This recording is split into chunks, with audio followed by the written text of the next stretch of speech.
Alrighty, let's move on to the next topic. Remember, we're moving through some techniques to get the properties. We have 5, 6, 7, 8, I don't even know at the top how many different techniques. There's variations of each technique. Some are valid in your marketplace right now, some will become valid in the future. So what you're doing is you're building your knowledge as I've asked you to do. You're watching and re-watching videos. Hopefully you're doing some homework, you're reading some books, you're becoming an expert. That's what you need to do. Remember, the markets don't pay you anything unless you're an expert, all right? You don't get paid more than your value. It just doesn't happen. All right, let's move on then. One of the other methods I like is MLS Fixers. That means they're listed in the multiple listing, but they're fixer-uppers. Some of them you just don't want, and we'll go into that a little bit. But the reason I think you want to go after those is you're probably already following my techniques of raising capital. You're already going to raise some private money, some capital. Remember, you don't have to have the money yet. You can find you've raised it. You've got people with commitment to you. They're waiting for you to find the transaction.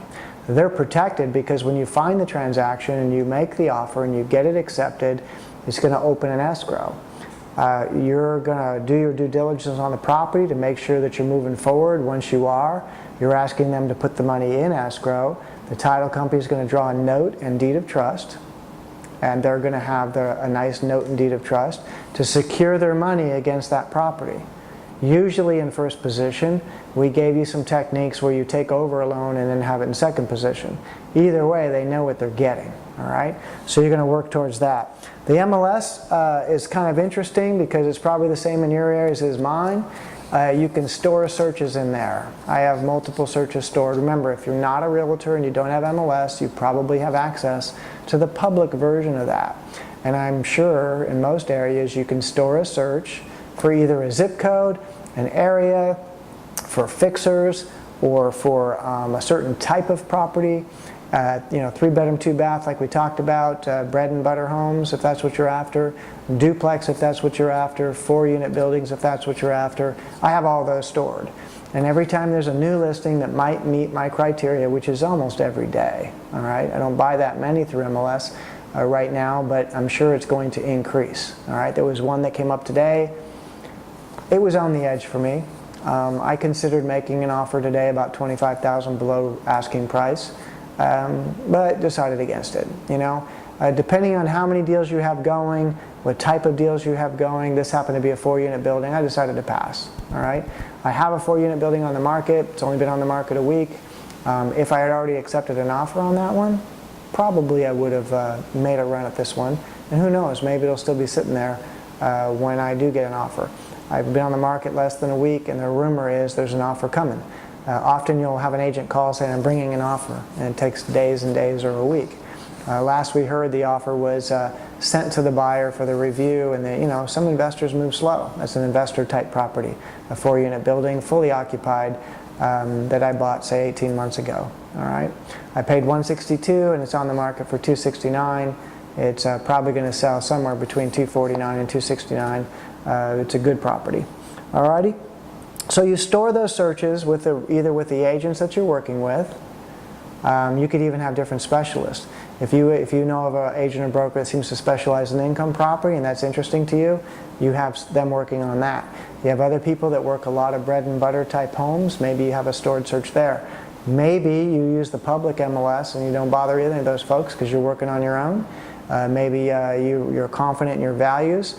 If something pops up, you have an agent that will write the offer for you, maybe provide more comps if you're not happy with the comps you're getting out of Zillow, or you just want a second opinion, which is very smart. Drive those neighborhoods, drive those comps, pull up and see the market. Don't just see it on paper. I'm at the point where I can look at a CMA and I know the values, but it's still good to drive those once in a while and go, what did a consumer really pay?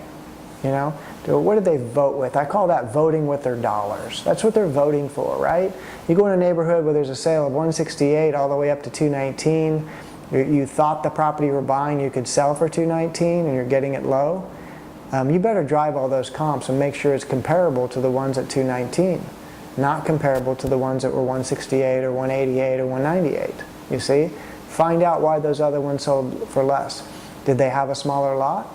Or why did the one sell for $219? Was it a giant corner lot, 1/3 of an acre? Did it have a pool? Dig in there. Was it upgraded? Some of the folks over the last few years, when the money was easy to get and people put those big loans on, and then those properties went through foreclosure and some of them are on the market now, some of those folks pulled all that money and stuck it directly in the house. You'll see a regular bread and butter type style homes in a regular neighborhood, but when you walk inside, it's got a marble floor, it's got granite countertops, it's got it all going on, right? It's got top grade everything. Doesn't make it that much more valuable, but it does make a difference in price. It just may not make a dramatic difference, but it definitely would be one of the next ones that sells in that neighborhood. So get your stored searches going. Remember, we want to use computers to make things better in our life. You want to have those stored searches. You want to have those relationships with some realtors that can help you out if you don't have a license yourself. You've got to decide on your targets. So we talked about that: single family, duplex, 4-unit, whatever you're after. You're going to drive those areas and drive those comps. You're going to know that area cold. So if you get alerted either by a realtor or by a program in your computer, by an email, a listing comes on, appears to be listed low, you would know so right away. Let's say it alerts you to a listing. This happens to me almost every day. It alerts me to the proper zip codes, proper type product, but I look at the square footage, zip code, the year built, and I look at the price, and it's overpriced. All right, it's not even a player for me at the moment. Now, when it doesn't sell at that price, and maybe it's bank owned, and they drop the price, I'll be notified again. So MLS is a pretty good way to go, whether you use the public one or whether you work with realtors. The cash advantage is good for you to use there. Remember, some of these properties, they cannot take an offer unless it's cash. The fixers, usually the fixers. When you're doing the fixers, get yourself some confidence in making sure that it's not structural. One of the things I did over the last 6 months is I go look at a lot of fixers listed on multiple listing. Many times when they've been in the computer for a long time and they're marked fixer, and you go look at them and they're not selling, there's a really good reason why. And I love doing this when I was an agent. I listed a lot of expired listings. That means somebody tried, they failed, now they want a new realtor.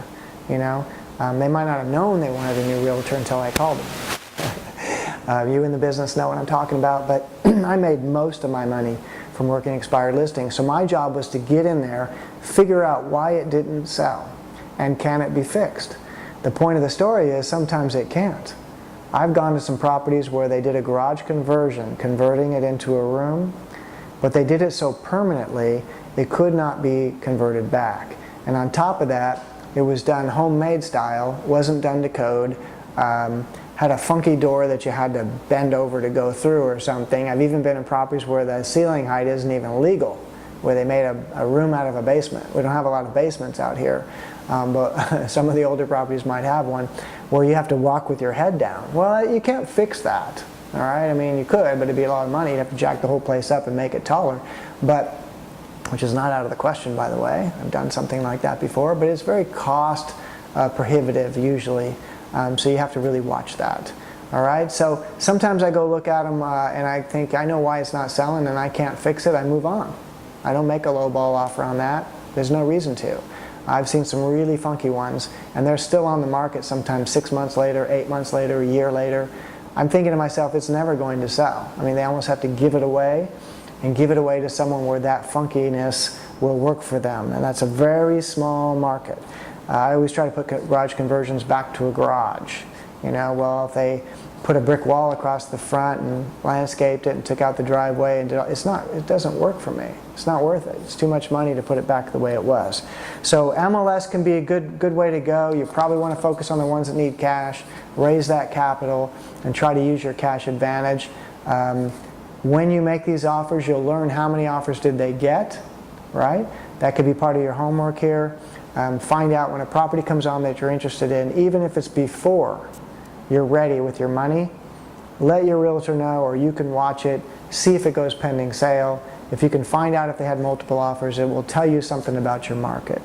You see other properties that have been sitting around a long time and they finally drop the price, see if people swarm to it. You got to get a feel for the demand out there as well as the supply. So we'll see you on the next video. Thank you.